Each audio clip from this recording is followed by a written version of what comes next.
Also streaming from that SuperTalk Mississippi app. Always too on that local SuperTalk Mississippi radio station. And you can watch us on your computer, your mobile device. Just head on over to SuperTalk TV. And don't forget to our SuperTalk Mississippi news team. They are always covering your Mississippi stories and do such a good job at it. They want you to stay up to date, and you can do that with their free weekly newsletter at supertalk.fm/newsletter. Joining us today is Ben, part of the team. What day does the newsletter go out, Ben? Is it on Fridays? On Fridays. That's right. So if you go ahead and sign up now, you'll be primed and ready to go for the That's newest right. one to come out on Friday. Yeah. Well, it's Monday here, so we're going to talk good headlines. That's right. Not the other ones that they can find over there. Some of the better ones that have come across y'all's desk lately. So what you got, Ben?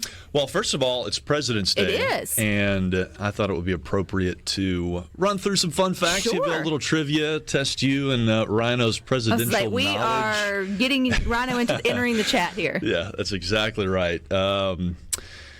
And this is, you cannot read more at supertalk.fm, but this is just, I just wanted to, it's appropriate to celebrate President's Day.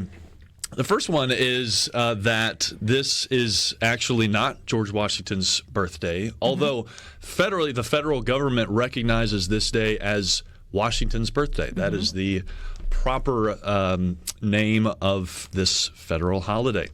Okay, so first trivia I've got for you. On July 4th, 1826, John Adams passed away. Who was the other president who died on that exact same day? Rhino. Thomas Jefferson. That's exactly right. And Rhino, what was that the 50th anniversary of? July 4th, 1826 was the 50th anniversary of the signing of the Declaration of Independence. Rhino's 2 for 2. That's why we have him around. James Madison and what other president are the only presidents to sign the Constitution? Rhino. That would be James Madison and Washington. That's correct. 3 for 3. Okay, I would have guessed Washington, but I would have been very insecure in my answer. I'm like, he was like round the first, right? Like, so it would have been around that. Okay. All right, this is kind of a tricky one a little bit. I don't think a lot of people know this. The S in Harry S. Truman stands for what? Oh, I don't know that. Smith. I don't think it has a meaning, does it? It was given to him by his parents as a middle initial, but it never had a name. I just can't get him. Rhino's still I had a book 1,000. growing up that was all about presidential factoids. Okay. It always fascinated me because in that book it told me that George Washington was not the first president. Well, who was? He was the first president of the United States under the Constitution. Before the Constitution, we had the Articles of Confederation, and there were leaders of that confederation. Gotcha. Here I was thinking I was going to teach you all some things. Rhino's just spitting knowledge over here. Okay, a few more. Barack Obama won a Grammy Award before he was president in 2006 for what? Wasn't country album. No, it wasn't country album. Spoken word, wasn't it? It was an audiobook, his narration on an audiobook. I would have gone with a Dreams from My children's book or Father. something, but yeah. Okay, final one. Martin Van Buren was, who will just throw this in there, was the first president to be born as a citizen of the United States. Presidents before him were born as British subjects. But Martin Van Buren was the only president to speak English as a second language. His first language was? Spanish? No.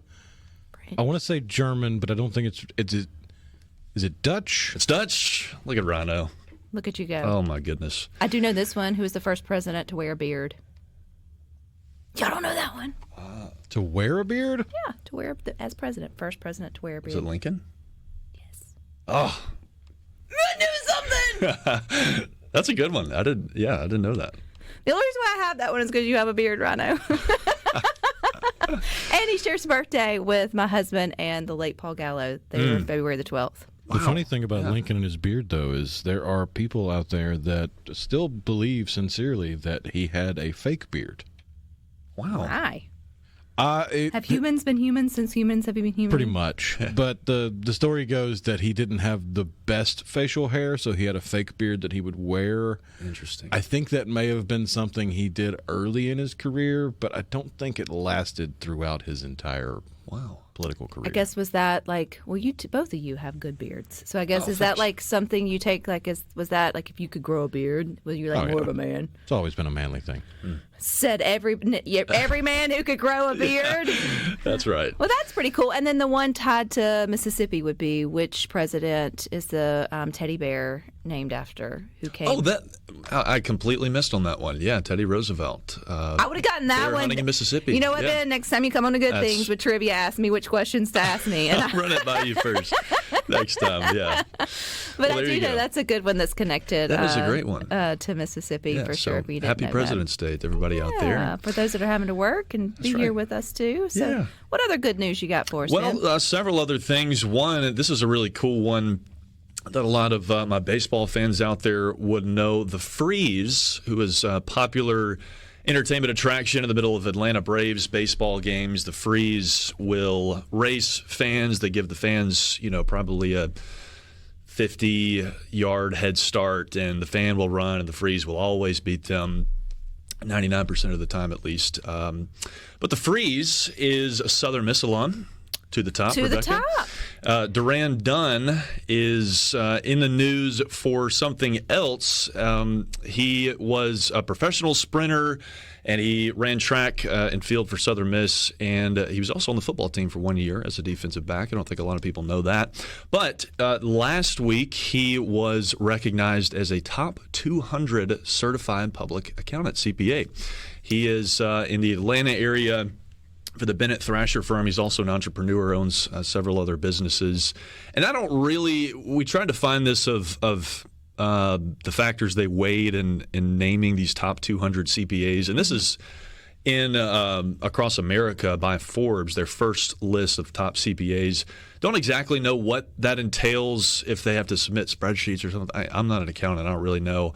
But regardless, he's recognized as one of the bright financial minds in the U.S., and he's also pretty fast, too. You could probably find that 1 cent off or those 3 cents off, man, trying to balance a book. Right. Man, that would be a tough job. But that's pretty cool, though. I mean, you'd love to see – you hate when you see Mississippians necessarily leave, but you love when they've got ties back here and they're out there just doing really cool things. That's right. And really good story from that. And also from Southern Miss. That's to right. the top. To the top Made it even better. What else you got, Ben? We see like I got a good birthday here. The Mississippi quintuplets. Oh, that's right. Yeah. Birthday. Yeah, that was down on my notes. And had to kind of dig it up. But that did you speak to them? Miss Haley Ladner is the mother. She's been on here several times. That's right. Just sort of gearing up for the birth, and then after the births, and then sort of keeping up with. Ever since then, she's also had another baby to add to their family, which I'd be terrified to get pregnant again. But she was only one that time, and so they're a beautiful family. They're thriving well. If you haven't heard their story, I mean, it's I'm sure it's on SuperTalk somewhere, but it's so wonderful. And to imagine they're all turning 5 and they'll all be going to kindergarten. I think the next year. I think turning 2. Oh, they're turning 2. Yeah, it's their 5th. Sorry. Turning 2 today. Yes. But five babies. 5 babies turning 2. From. That's where the 5 came from. Yeah, and I love the picture. I'm already getting them out of the house. I'm like, just I love the picture of the parents holding the babies when they were born. It's just arms full of babies everywhere. And I'm one of 6, and my youngest siblings are triplets. And so I love stories like that. And they're healthy. They're doing great. And I guess they're 3 years away from kindergarten. 3 years away. She knows. She's counting that down. She's got a calendar. She's definitely got a calendar for sure. Yes. Well, we are not quite. I guess we are in the throes of king cake I was going to say, there should be a calendar for Mardi Gras coming up soon. There should be. And Visit Mississippi, they've got some great resources in terms of Mardi Gras events coming up in Mississippi. We had our first some crew parades down on the coast this past weekend, but we're starting to ramp it up a little bit in terms of Mardi Gras events in the state of Mississippi. I know we'll have a few outside of coastal Mississippi, but you've got your annual 5K run for the Beads. Also, the Blues Marathon is this weekend in Jackson. And you have some more crew parades. Let's see, I'm counting 5 total parades this Saturday. One in Biloxi, Pascagoula, Long Beach, Gaucher, and I think Pass Christian is the other one. And so if you're looking for a Mardi Gras parade, there are going to be plenty of them in the coming weeks. Of course, that Tuesday is March 4th. That is the official Mardi Gras. Yeah, coming right up in, I guess, 2 weeks plus 1 day. I feel like everybody should experience a Mardi Gras parade at least once. Oh, man. And if you are someone who doesn't like huge crowds or want to take your family, then going to one on the Mississippi Gulf Coast is perfect. Is the perfect. Yeah. They're really well done, too. They're well done, good crowds, safe. You can have them all throughout the day to sort of meet your. But I think, especially if you have kids who like parades in your hometown and stuff, there's nothing like a good Mardi Gras parade in Mississippi. So is all that over at SuperTalk.fm? It's not, but it will be later this afternoon. There you go. Yeah. There's a little heads up there. Well, Ben, I appreciate your time. You guys stick with us, though. We got more for you coming up next.